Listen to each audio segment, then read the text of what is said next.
Miren, yo sé que ustedes tienen su Biblia Reina Valera, pero tenemos aquí, el día de hoy, una versión que se llama Palabra de Dios para Todos. Sí, la versión se llama Palabra de Dios para Todos. Es una buena versión, hermanos, ¿sí? Si a ustedes se les complica cuando están leyendo la Biblia, se les complican algunos términos porque están castellanizados en la Reina Valera 1960, yo les recomiendo que se consigan esta versión. Se llama Palabra de Dios, ¿para qué? Para todos. ¿Sí saben cuál es la diferencia de una versión a una paráfrasis? ¿No? Bueno, miren, las versiones están traducidas de los lenguajes originales, que es el hebreo, el arameo y el griego. En hebreo y arameo está escrito el Antiguo Testamento. El Nuevo Testamento está escrito en griego y algunos pequeños pasajes en arameo, ¿sí? Pero son los lenguajes originales en que fue escrita la Biblia. Una versión es la que es una traducción. ¿Una traducción de qué? De los lenguajes originales. ¿Y cuál es una paráfrasis? Una paráfrasis, hermanos, es alguien que lee una versión, pero le da una interpretación propia. O sea, trata de darnos una explicación más clara. ¿Qué queremos decir? No es una traducción. Él se está basando en una traducción y con sus propias palabras nos está describiendo un ¿qué? Un texto, un versículo. Entonces la versión que trae mi hermano Francisco es una paráfrasis, pero una versión es la que viene traducida de los lenguajes que son los originales, hebreo, arameo y griego, ¿sí? Bueno, esta es una versión. ¿Por qué se llama versión? Porque está traducida de los lenguajes ¿qué? Originales, y es la palabra de ¿qué? La palabra de Dios para todos. Pero miren, antes déjenme comenzar, ¿sí? El pasaje que vamos a leer es Primera de Pedro 4, del 1 al 6. Primera de Pedro 4, del 1 al 6. ¿Ya lo encontraron en sus Biblias? ¿Sí? Es la primera epístola que escribe el apóstol Pedro, ¿sí? Primera epístola de Pedro, capítulo 4, vamos a leer los versículos del 1 al 6. ¿Ya la tiene? Mire, yo le voy a dar lectura en la versión Palabra de Dios para Todos y ustedes la van leyendo en su versión que traigan, ¿sale? Dice el versículo número 1, puesto que Cristo sufrió físicamente, entonces prepárense para luchar, armándose con la misma actitud que tuvo Él. Pues quien sufre físicamente da a entender que ha abandonado el pecado. Eso significa que está dispuesto a vivir el resto de su vida según la voluntad de Dios y no según los deseos humanos.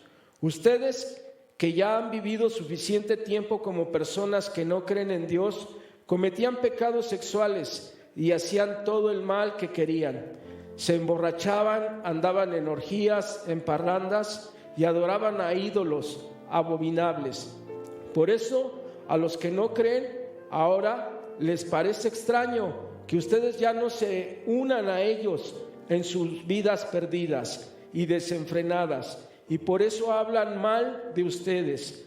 Para ellos, dice, pero ellos tendrán que recibir o que rendir cuentas ante Dios por lo que han hecho. ¿Sí? Hasta ahí, hermanos, hasta el versículo ¿qué? 6, ¿sí?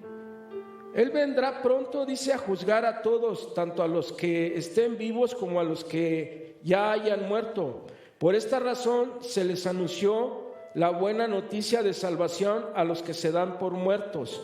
Son aquellos que la gente condena a muerte físicamente, pero Dios tenía planeado que ellos escucharan la buena noticia, que pudieran tener nueva vida por el Espíritu.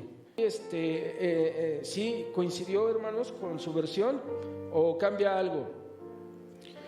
Cambia un poco, ¿verdad? Pero es lo mismo, hermanos. Si ustedes ahí le ponen atención, es lo mismo. Miren, hermanos, miren, el tema de esta mañana, hermanos, un tema que también yo lo veo muy relacionado, hermanos, para pues este inicio de año. Ya no podemos hablar de inicio de año, ¿no? Creo que ya llevamos la mitad del año recorrido, ¿no? Perdón, la mitad del mes recorrido, sí tienen razón. Pero el propósito, ¿saben cuál es, hermanos? Que comencemos pues este año involucrándonos con las cosas de Dios, comprometiéndonos con ¿qué? Con las cosas de Dios. Ven que la semana pasada, hermanos, yo les decía, pues Dios le dio un ¿qué? Un propósito, hermanos. Dios le dio un objetivo, Dios le dio una meta ¿a quién? A Josué para que cumpliera, y nos ha dado lo mismo ¿a quién? A nosotros. Y encontrábamos que esa meta, hermanos, también se encuentra en Mateo 28, del 19 al 20, recuerda, ¿no? Y pues miren, hermanos, el tema que tenemos para este día es: di no ¿a qué? Al pecado. ¿Sí se alcanza a ver ahí enfrente, hermanos? ¿Sí? Dile que no. Dile no ¿al qué? Al pecado, ¿sí? Y pues quisiéramos, hermanos, comenzar el año con ese plan, con ese propósito, hermanos, donde nosotros nos pudiéramos ¿qué? Abstener del ¿qué? Del pecado. Miren, hermanos, la introducción es muy breve. Dice: el pecado no es malo porque está prohibido. Está prohibido porque es ¿qué? Malo. Es un pensamiento, hermanos, de Benjamin Franklin. ¿Cómo decía Benjamin Franklin, hermanos? Decía: el pecado no es malo porque está prohibido. Está prohibido porque es ¿qué? Porque es malo. Sí, miren, cuando yo le daba clases a los jóvenes, un joven a mí me dijo: es que ustedes como padres siempre nos dicen que no es bueno tomar, que no es bueno fumar, que no es bueno esto y que no es bueno aquello, y nos hizo una lista de las cosas que los padres les decimos a los hijos que no son ¿qué? Que no son buenas, ¿sí? Entonces, hermanos, él me decía al joven, decía: es que ustedes tienen que darnos la oportunidad a nosotros de practicarlo, de hacerlo, para que nosotros sepamos que realmente es ¿qué? Es malo, ¿no? Y yo le decía a él: no, espérate tantito. Por eso en la Biblia hay tantos ejemplos de personas que hicieron lo malo delante de Dios, y podemos ver que esto acarrea ¿qué? Consecuencias. Y normalmente las consecuencias no son favorables, son ¿qué? Son negativas, ¿no? Entonces esta es la idea que tiene Benjamin Franklin en este pensamiento, hermanos, cuando nos dice: el pecado no es malo porque está prohibido. Está prohibido ¿por qué? Porque es malo, ¿no? Y miren, hermanos, yo tengo como punto número 1, debemos de decirle no al pecado. ¿Por qué? Porque Cristo ya pagó el precio. ¿Yo dónde veo eso, hermanos? Yo eso lo veo en el versículo 1 y el versículo 2 de la lectura que acabamos de hacer. ¿Cómo dice el punto número 1? Cristo ya pagó ¿qué? Cristo ya pagó el precio. Si ustedes se dan cuenta, ahí están los versículos en la versión que yo les decía, ¿sí? Miren, Cristo pagó el pecado de ¿qué? El pecado de lo que se hizo en el pasado, en el presente y en el futuro. ¿En dónde? En nuestras vidas, ¿sí? En otras palabras, Cristo entregó su vida para perdonarnos y limpiarnos de todo pecado. Quizá, hermanos, esta mañana cabría recordar que el pecado es ¿qué? Es todo aquello que nos separa ¿de quién? Es todo aquello que me separa de Dios. Todas aquellas cosas que están fuera de la voluntad de Dios para nuestras vidas es lo que está considerando como ¿qué? Como pecado, ¿sí? Yo no sé si ustedes, hermanos, algún día han por ahí buscado el significado de la palabra pecado. ¿Alguien algún día lo ha buscado? ¿El significado de la palabra pecado? ¿Sí? Ajá, exactamente, hermano Frank. Pecar significa ¿qué? Errar, ¿qué? Errar el blanco, hermano, ¿sí? Errar el blanco es no estar haciendo algo ¿qué? Correcto. Es estar fallando, hermanos, ¿sí? Estamos fallando, hermanos, que hacia la voluntad de Dios, hacia el propósito de Dios, hacia el plan de Dios. ¿Hacia dónde? Hacia nuestras vidas. O sea, para pronto, hermanos, la estamos regando, si lo queremos ver así, de esa manera. Estamos cometiendo errores, estamos cometiendo fallas que están en contra ¿de qué? Están en contra de la voluntad de Dios. Eso es lo que quiere decir pecar, hermanos. Estar fallando, estar errando ¿qué? Al blanco. Hermanos, no hay pecados chiquitos ni grandes, hermanos. No hay pecados benignos, ¿verdad? Ni capitales, como a veces lo enseña la tradición de la Iglesia Católica. No sé si ustedes han escuchado hablar de eso, ¿no? Que hay pecados que son capitales, o sea, son de muerte, y que hay pecados que son benignos. No, hermanos, la Biblia no nos habla de eso, hermanos. Delante de la presencia de Dios, hermanos, el pecado es ¿qué? El pecado es pecado. El pecado es todo lo que desagrada a Dios y nos separa de Él, ¿sí? La Biblia, hermanos, en Romanos 6:23, ¿qué dice? Dice que la paga del pecado es ¿qué? Muerte, mas la dádiva de Dios es vida eterna. ¿sí? Todo aquel que peca es digno de ¿qué, hermanos? Es digno de muerte. ¿Pero muerte en qué sentido? Exactamente, muerte espiritual. No estamos hablando de la muerte física, hermanos, porque miren, si Cristo no viene por segunda vez y nosotros partimos, hermanos, sí, lo habremos de hacer ¿qué? Pues cuando muéramos, ¿sí? ¿De qué muerte estamos hablando aquí? De la muerte ¿qué? Espiritual. De tal manera, hermanos, que lo que el pecado hace en nuestras vidas es alejarnos ¿de qué? De la presencia de Dios. Esa es la consecuencia del pecado. Eso es lo que nosotros, hermanos, conocemos como la muerte espiritual, ¿sí? Cuando Cristo, hermanos, decidió ir a la cruz, lo hizo, hermanos, ¿por qué, hermanos?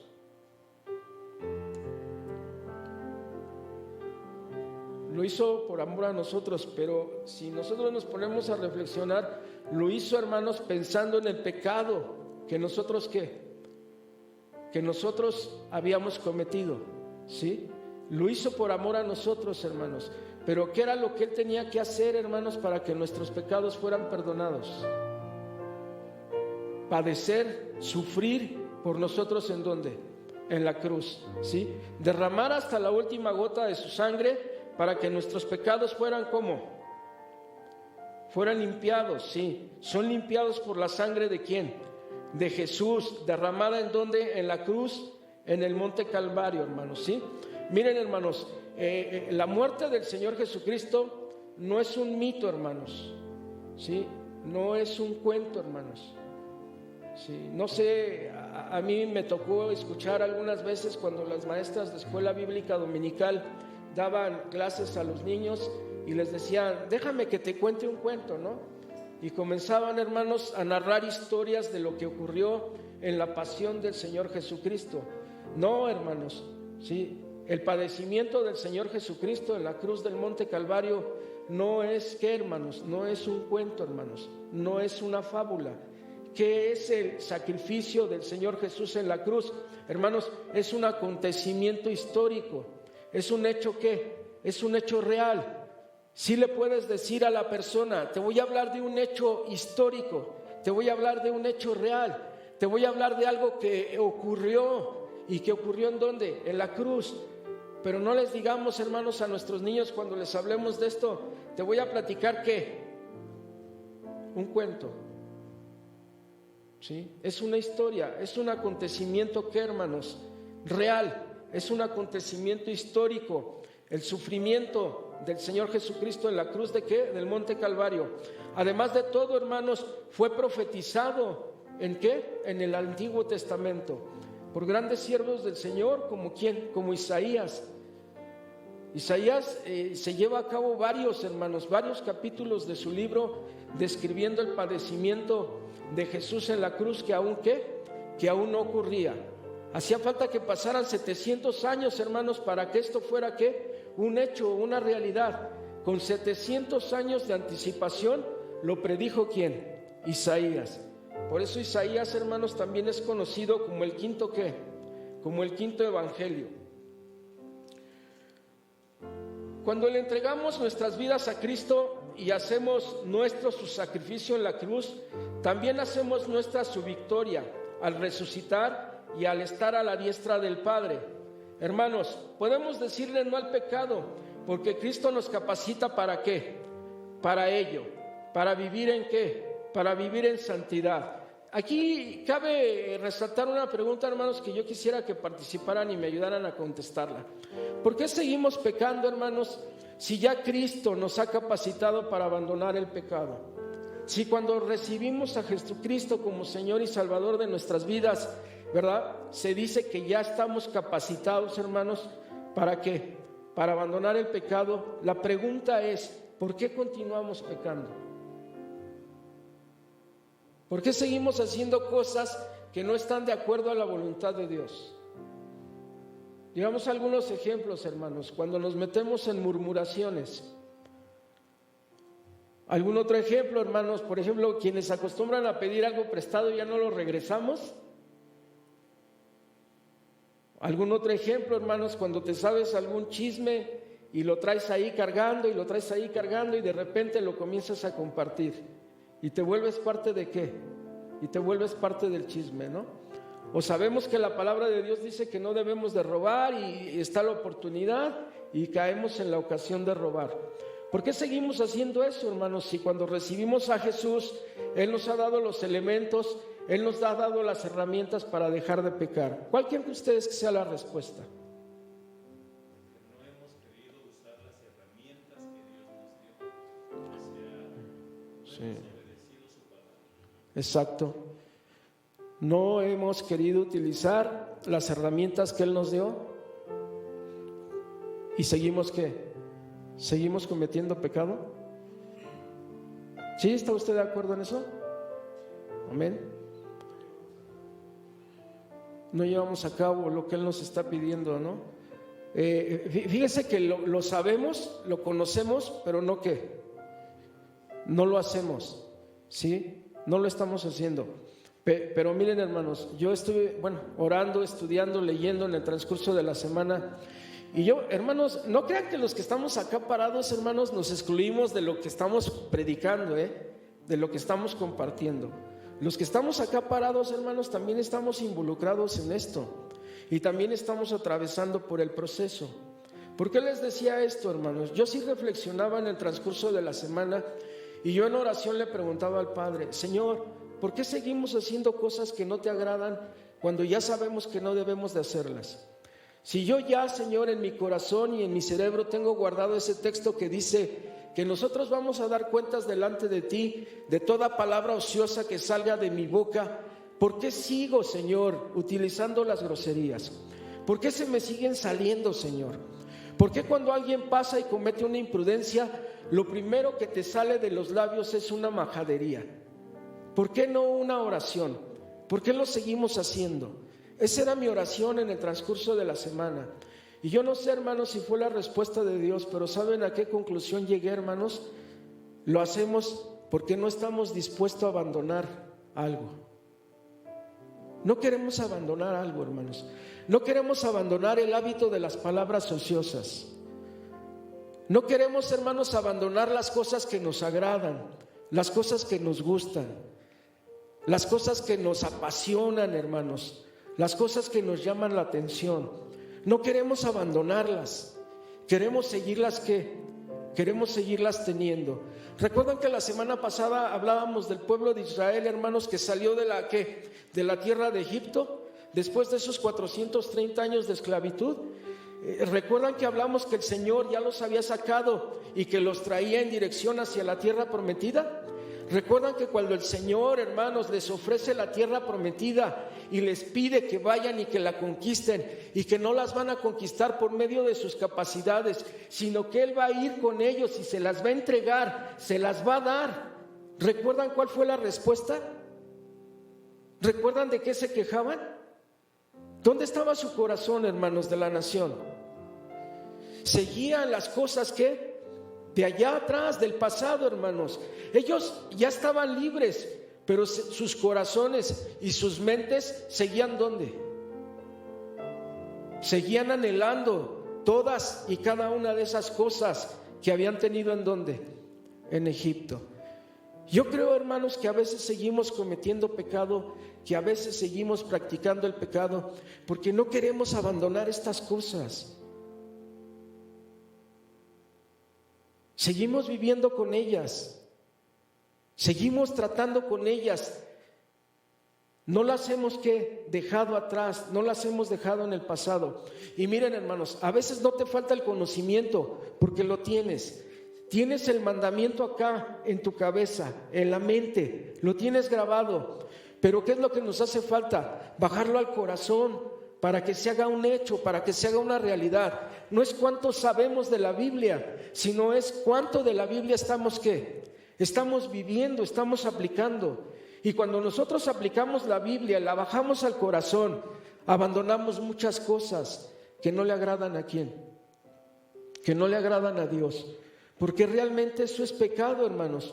Pecado es cuando nosotros hacemos algo que no le agrada a Dios. ahora, hermanos, la siguiente pregunta que me gustaría que participaran: ¿cuáles son las herramientas que Dios nos ha dado para abandonar el pecado? La oración, como número 1, la fe. ¿Cuál es? La lectura de la Biblia. ¿Qué otra herramienta? Obedecer. Exactamente, hermanos, es una palabra que esencial, obedecer, ¿sí? Miren, hermanos, aquí tenemos un curso de discipulado los días martes. ¿Sí sabían? Tenemos un curso de discipulado los días martes. Yo les voy a ser honestos, yo veo que muchos no vienen y veo varios de aquí que asisten. Hay muchos que no vienen, hermanos, al curso de discipulado. El curso de discipulado lo tenemos preparado para todos, hermanos, para que todos asistamos. Este martes, hermanos, que tuvimos el curso de discipulado, avanzamos una hoja en el curso de discipulado. Una hoja nada más avanzamos. Y tienen que reclamarle a los hermanos por qué no avanzamos, ¿no? Y al maestro que tienen, por qué no avanzamos. Pero nos quedamos en una hoja, ¿verdad, hermano Frank? Una hoja solamente fue la que vimos, ¿no? ¿Y saben por qué avanzamos una hoja? Una hoja completa, no la completamos, ¿verdad? Nos hizo falta, pero ¿saben por qué no avanzamos? Porque en el curso de discipulado surgen muchas preguntas, y no solamente surgen muchas preguntas, también surgen muchos comentarios. Hay comentarios, hay opiniones, hay dudas, hermanos, surgen en el curso de discipulado, y a veces, hermanos, dejamos el curso de discipulado a un ladito y nos concentramos ¿en qué? En responder esas preguntas, en responder esas dudas. A veces eso nos lleva un poquito más de tiempo. Vamos un poquito atrasados en el curso de discipulado. Pero miren, hermanos, hay más tiempo que vida. Poco a poco lo vamos a ir terminando. Pero ¿a qué quiero llegar con todo esto, hermanos? El curso de discipulado no se tiene que tomar en poco. El curso de discipulado tiene el mismo valor que una reunión de oración, hermanos, que un culto entero.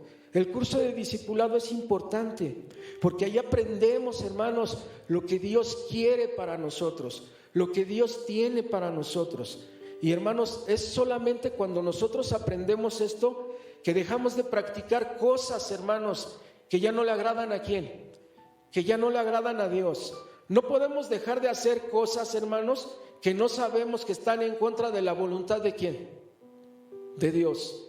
Si estudiamos, hermanos, si nos concentramos, si le echamos ganas, hermanos, va a ser más fácil para nosotros abandonar el pecado. Tenemos las herramientas. Miren, Pablo en Efesios 6, ¿qué dice? Nuestra lucha no es contra carne y sangre, nuestra lucha no es contra las personas. ¿Contra quién dice Pablo que es nuestra lucha? Contra principados. ¿Contra quién más? Contra potestades. ¿Contra quién más? Contra gobernadores y contra las huestes espirituales. Fíjese, Pablo ahí está describiendo 4 ejércitos espirituales, ¿sí? Nuestra lucha es contra esas personas. Ahora, hermanos, aquí la pregunta de los 64,000. ¿Dónde se realiza esa lucha? ¿Cuál es el campo de la batalla, hermanos, donde se desarrolla esa lucha? Exactamente, hermano Rodrigo. ¿En dónde se está llevando a cabo esa batalla? ¿En dónde? En nuestra mente, lo acaba de decir mi hermano Rodrigo. La lucha, hermanos, contra Satanás es aquí. El ring, hermano, donde se está llevando a cabo cada uno de esos combates, hermanos, ¿dónde es? Es aquí en mi mente, es aquí en mis pensamientos. Si mi mente, hermanos, no está llena, si mi mente no está cautiva de la voluntad, de la palabra de Dios, ¿qué va a ocurrir? ¿Voy a qué? Voy a perder la lucha. Voy a perder la batalla. A pesar de que Dios ya me dio los elementos, ya me dio las armas para poder vencer, para poder derrotar al pecado, yo sigo ¿qué? Yo sigo pecando, porque estoy perdiendo la lucha. ¿En dónde? En la mente.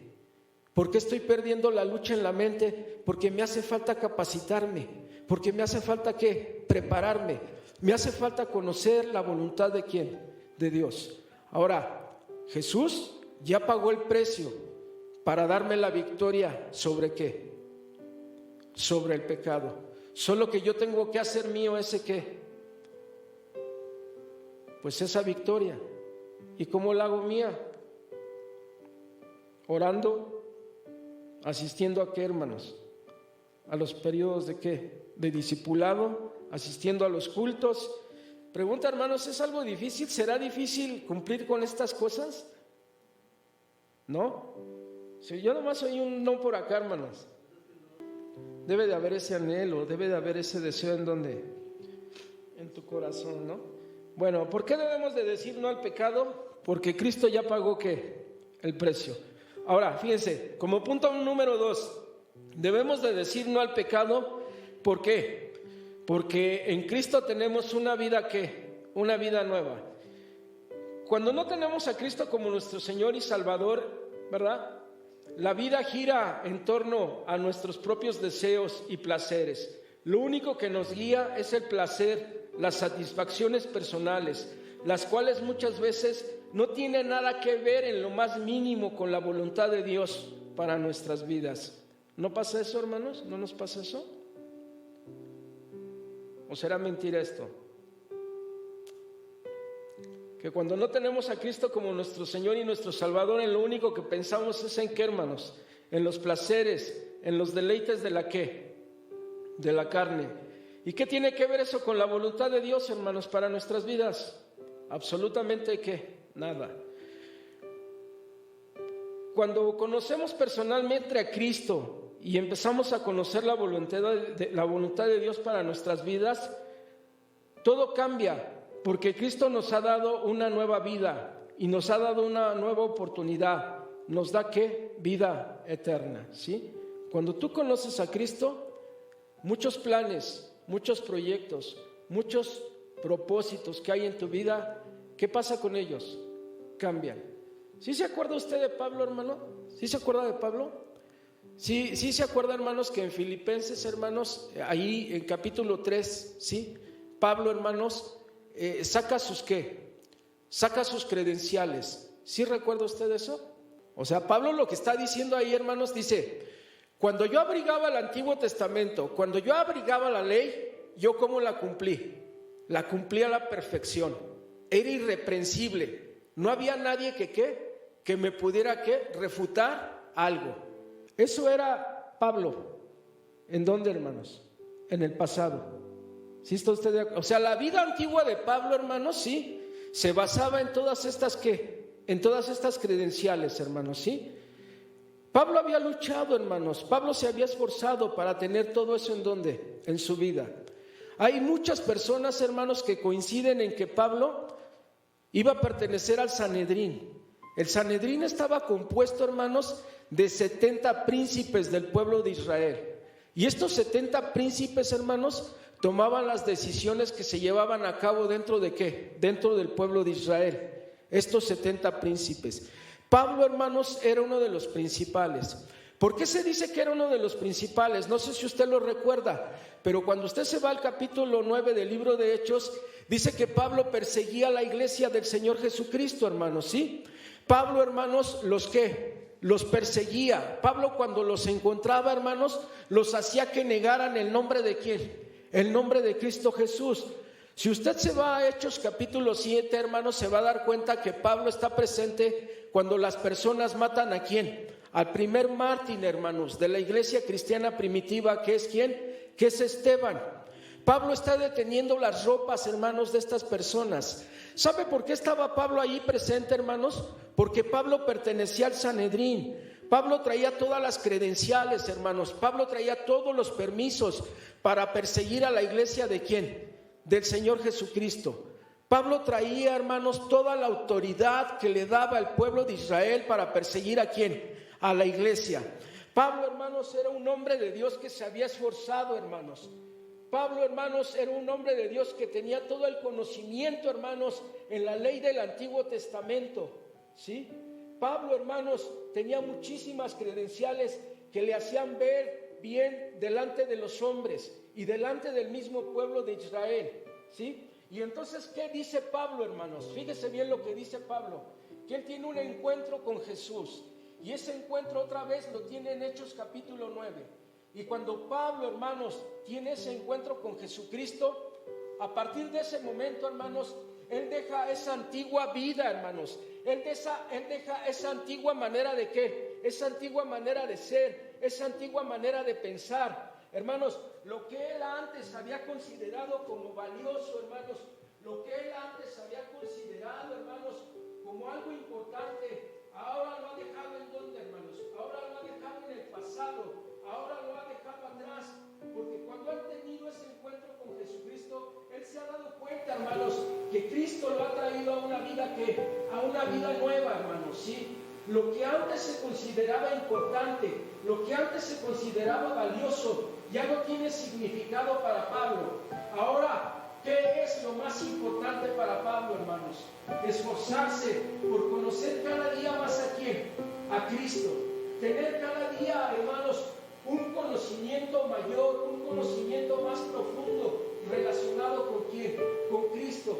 Ese era el esfuerzo, hermanos, que realizaba Pablo diariamente. A pesar, hermanos, de que había estudiado en una de las mejores escuelas de su tiempo, hermanos, en uno de los mejores seminarios, hermanos, del tiempo de Pablo, hermanos, él había estudiado a los pies de quién, de Gamaliel, uno de los líderes, hermanos, más importantes del pueblo de Israel, uno de los hombres más sabios, hermanos, del tiempo. Sí, Pablo dice, hermanos, que eso a él en este momento lo ha desechado.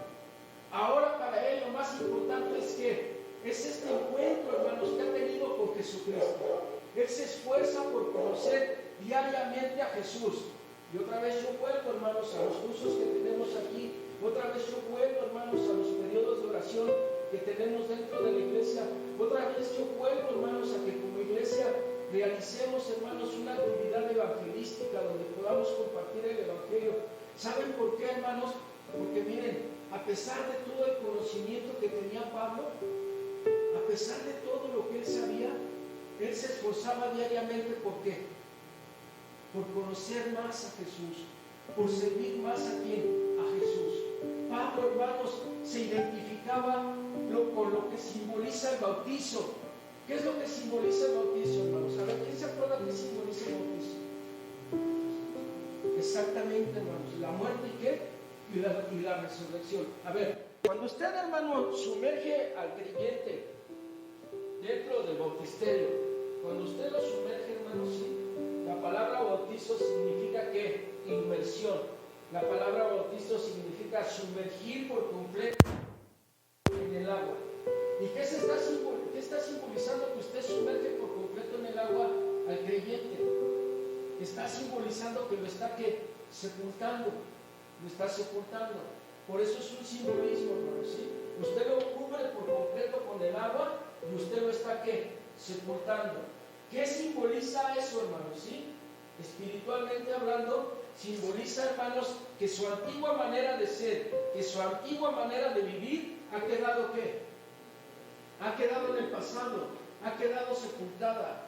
Y hermano, cuando usted, hermano, le da la mano, lo toma de la mano y lo saca del agua, ¿qué simboliza eso? Simboliza, hermanos, que el hermano, sí, su pasado quedó sepultado ¿en dónde? En el agua. Y cuando usted lo jala, hermanos, nuevamente simboliza que él ya ha nacido ¿qué? De nuevo, que él ha nacido una nueva vida. Bueno, volviendo al ejemplo que nos da Pablo, la pregunta, ¿realmente nació Pablo a una nueva vida? ¿Sí o no? Claro que sí. Otra vez, todo en la vida de Pablo dio un giro de ¿cuánto, hermanos? De 180 grados, hermanos. Fueron 180 grados, hermanos. Quedó prácticamente del otro lado, ¿sí me entienden? Si tú le das el giro de 360 grados, vuelves a quedar en el mismo ¿qué? En el mismo lugar. Pero cuando tú das el giro de 180 grados, ¿quedas en dónde? En el lugar contrario. ¿Sí me explico? Quedas del otro lado. 180 grados, la antigua manera de vivir. 180 grados, una nueva ¿qué? Una nueva vida. Hermanos, si nosotros ya fuimos bautizados, si nosotros ya abrimos nuestro corazón, si nosotros ya recibimos a Jesucristo como el Señor y Salvador de nuestras vidas, hermanos, hemos sido llamados ¿a qué? ¿A una nueva qué? A una nueva vida, hermanos, ¿sí? Por esto este punto número 2 dice, en Cristo tenemos una nueva vida. Y eso nos da la capacidad de ¿qué? De abandonar el ¿qué?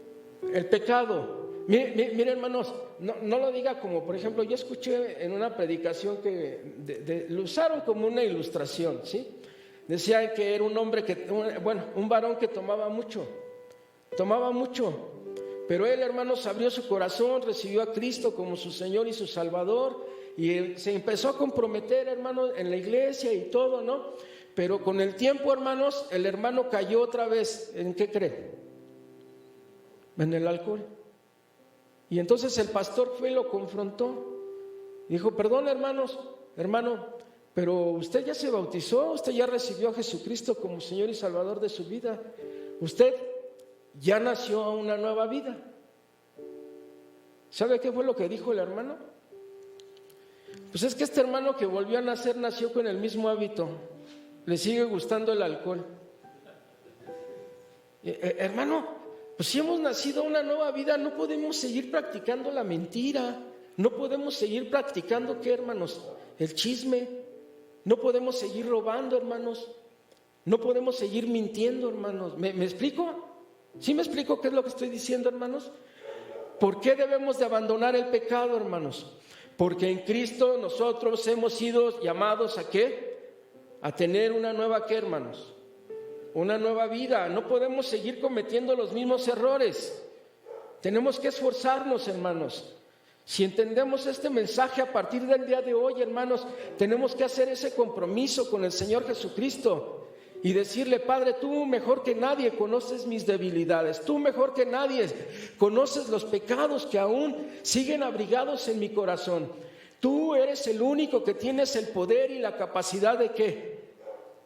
De arrancarlos de mi vida. Pedro, hermanos, en estos textos nos recuerda que la vida en el pasado sin Cristo ha quedado atrás. No podemos seguir viviendo como lo hacíamos antes de conocer a Cristo Jesús. Hay muchos de nosotros que quizá en el pasado hicimos cosas que ahora, como hijos de Dios, nos avergüenzan. Pero, hermanos, no podemos vivir en el pasado otra vez. No podemos seguir pensando en esas cosas. No tenemos ni siquiera por qué recordarlas. Nuestra vida tiene que estar forjada, hermanos, y tiene que estar basadas ¿en qué? En el presente, en el hoy, en este momento. Y es en este momento, hermanos, en el que yo vivo ¿con quién? Con Cristo dentro de mi corazón. Y Él es el que me ayuda, hermanos, a poder vencer esos ¿qué? Esos pecados.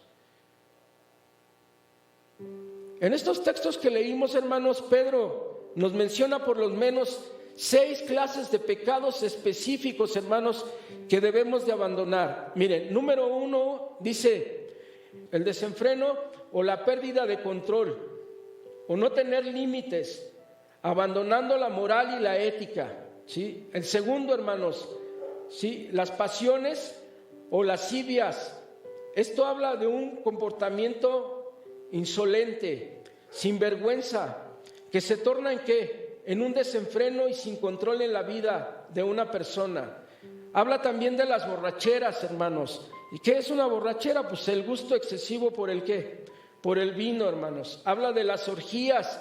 Esto se refiere, hermanos, a prolongadas y abundantes fiestas que involucran mucha inmoralidad sexual y, por supuesto, excesos de todo sentido. Habla también de las parrandas. Habla, hermanos, también de las idolatrías, que eso se considera como ¿qué? Como abominación, que son todas aquellas creencias opuestas a la fe cristiana. Todas estas cosas, hermanos, o creencias van en contra de ¿qué? De lo que nos enseña la Biblia, de lo que nos enseña la palabra de ¿quién? De Dios. Esas, hermanos, eran cosas que nosotros practicábamos ¿en dónde? En el pasado. Bueno, algunos practicábamos este tipo de cosas en el pasado. Y se entiende, hermanos, que ya las hemos abandonado, porque estamos en una nueva ¿qué? En una nueva vida. El cristiano es aquel que al tener un encuentro personal con Cristo tiene una nueva vida y hace lo que agrada ¿a quién? Lo que le agrada a Dios. Aquí, hermanos, es difícil, hermanos, pero es la pregunta que yo quiero hacer, hermanos. A ver, ¿A usted le es difícil hacer lo que Dios le pide? Es una pregunta, hermanos. La verdad, hermanos, es que sí es difícil. Es más fácil, hermanos, enseñarlo. Es más fácil, hermanos, a veces predicarlo, ¿sí?, que hacerlo. Porque hacerlo es difícil. Mire, le voy a poner un ejemplo. ¿Se acuerda usted de Getsemaní, hermanos? ¿Se acuerda que Jesús está ahí en Getsemaní? Sí, recuerda, ¿sí? Y recuerda la oración de Jesús. Le dijo al Padre: Padre, si te es posible alejar de mí este cáliz, esta copa, ¿sí?, hazlo. ¿Sí recuerda usted eso? ¿Sabe qué es lo que le está diciendo Jesús ahí al Padre, hermanos? Lo vamos a interpretar, hermanos, las palabras de Jesús. Jesús le está diciendo al Padre: Señor, si es posible que yo no pase por este sufrimiento, si es posible, Señor, que yo no padezca lo que tengo que padecer en la cruz del Monte Calvario, Señor, ¿sí?, ayúdame a no hacerlo. Esas son las palabras de Jesús, hermanos, ¿sí? Ahora, Jesús ya conocía, hermanos, lo que dice Isaías, hermanos, acerca de él. Jesús ya conocía, hermanos, lo que dice aquí en Jeremías, lo que dice Daniel, hermanos, lo que dice Ezequiel, acerca de las profecías que había sobre ¿qué? Sobre del Mesías. Jesús ya sabía todo, hermanos, lo que el Antiguo Testamento decía relacionado a él. Jesús ya sabía, hermanos, que tenía que morir por nuestros pecados. ¿En dónde? En la cruz del Monte Calvario. Pero el mismo Señor Jesús, hermanos, en Getsemaní está demostrando su humanidad, como lo dijo mi hermano Frank. Lo dijo de una manera, hermanos, muy tangible. ¿Qué fue lo que nos dijo el hermano Frank? Al final de cuentas seguimos siendo humanos, ¿cierto o no? Y el Señor Jesús, hermanos, aunque era ¿qué? Dios, ¿sí? También era ¿qué? También era humano. Si Juan nos enseña algo, hermanos, es que Jesús es 100% Dios y es 100% ¿qué? Hombre. Pero fíjese bien, hermanos, cómo está la situación. La oración de Jesús en Getsemaní: Padre, si quieres conocer mis sentimientos, si quieres conocer, Señor, lo que yo realmente deseo en mi corazón, yo no quiero atravesar por este sufrimiento. Yo quisiera que la copa ¿qué? Pasara. Yo quisiera que el sufrimiento pasara. Yo quisiera que el padecimiento y que la amargura pasara. Pero ¿cómo termina la oración Jesús? Ahí está la clave, hermanos. Ahí está la clave que se alza por encima de nuestra humanidad. Ahí está la clave que se alza por encima de lo que yo quiero, de lo que a mí me agrada, de lo que a mí me gusta, de mis deseos. ¿Me explico? O sea, ¿cómo se logra hacer eso? Cuando aprendemos lo que hizo Jesús, cuando practicamos lo que hizo Jesús. Sí, fue Jesús y expuso ¿qué? Su emoción, y expuso su pensamiento delante de la presencia de ¿quién? Del Padre. Pero cuando termina la oración le dice: pero Señor, que no se haga lo que yo quiero, que no se haga lo que yo deseo, que se haga tu ¿qué? Tu voluntad en mi ¿qué? En mi vida. Yo creo que eso debía de ser, hermanos, con lo que nuestras oraciones deberían de terminar. Señor, esto es lo que nosotros te pedimos como iglesia. Esto es lo que nosotros te pedimos como familia. Esto es lo que nosotros, Señor, te pedimos, Señor, como personas, individualmente hablando. Pero que no se haga nuestra ¿qué? Nuestra voluntad. Que se haga tu voluntad en cada una de nuestras ¿qué? De nuestras vidas. Y ahí vamos a entender, hermanos, que nosotros pues hemos sido llamados a tener una nueva vida ¿en qué? En Cristo. Y que ese es un elemento, que esa es una herramienta que nos ayuda a vencer ¿el qué? El pecado. Mire, vamos a pasar al último y el tercer punto. Debemos de decir no al pecado porque todos daremos cuentas ¿a quién? A Dios, ¿sí? La Biblia, hermanos, tiene una enseñanza que es tangible, que es evidente, hermanos, y es la enseñanza de ¿qué? Del juicio. De hecho, hermanos, el juicio es una doctrina, hermanos, que en la teología sistemática, que es la que nos enseña, hermanos, todas y cada una de las doctrinas que aparecen en la Biblia, pues ahí viene, hermanos, ¿sí? El juicio como ¿qué? Como doctrina, ¿sí? ¿Y cuál es el juicio, hermanos? El juicio, hermanos, es la separación de todos aquellos que han decidido recibir a Jesucristo como Señor y Salvador de sus vidas, y de todos aquellos que lo han ¿qué?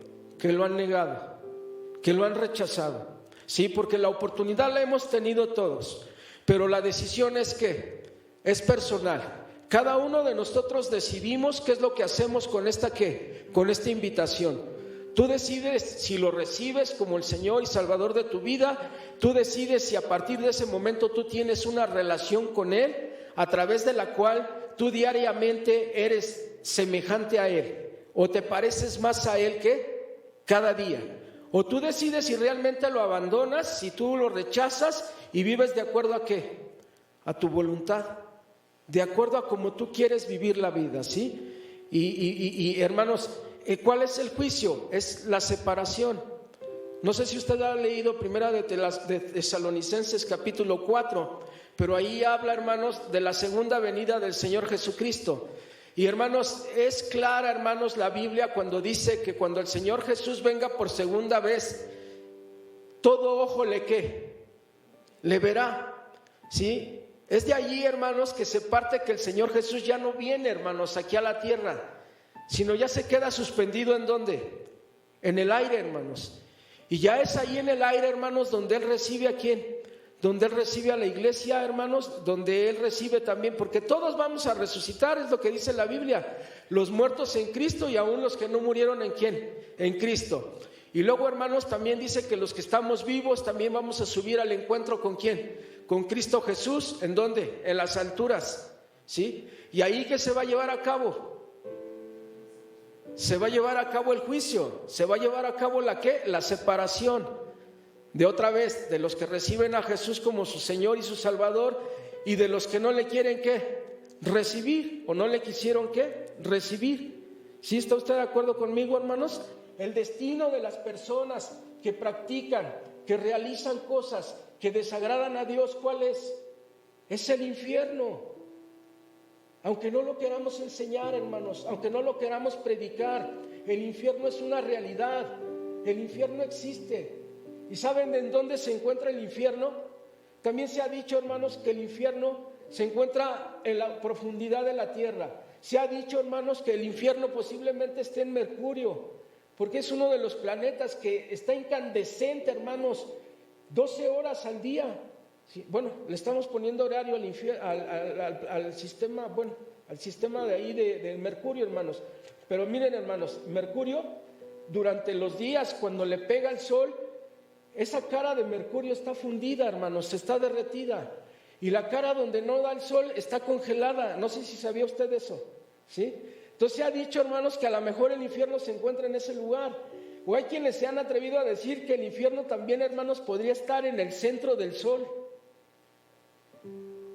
Hermanos, se dice que también allá en Rusia se hizo un agujero que se escarbó, hermanos, una profundidad tremenda, a donde ya no se pudo escarbar más, que han metido un micrófono, hermanos, en ese agujero y que se escuchan lamentos y que hay muchas posibilidades de que ahí se encuentre ¿qué? El infierno. Y hermanos, leyendo un libro, hermanos, de teología sistemática, ¿sí? Decía el autor del libro, cuando llegamos a la doctrina del infierno, y hermanos, me cautivó el pensamiento del autor. Decía, el infierno, ¿sí? El infierno se encuentra al final de una vida que no decidió recibir a Jesucristo como su Señor y su ¿qué? Y su Salvador. ¿Dónde está el infierno? Está, hermanos, al final de la vida de todas las personas que no deciden abrir su corazón y recibir a Cristo como ¿qué? Como su Señor, como su Salvador. Allí es donde está ¿qué? El infierno. Porque ¿a dónde van a ir a dar? Van a ir a dar al infierno. Ahora, ¿por qué van a ir a dar al infierno? Hermanos, porque cometieron pecado. Porque vivieron de acuerdo a sus deseos, vivieron de acuerdo a sus pasiones, vivieron de acuerdo a sus emociones.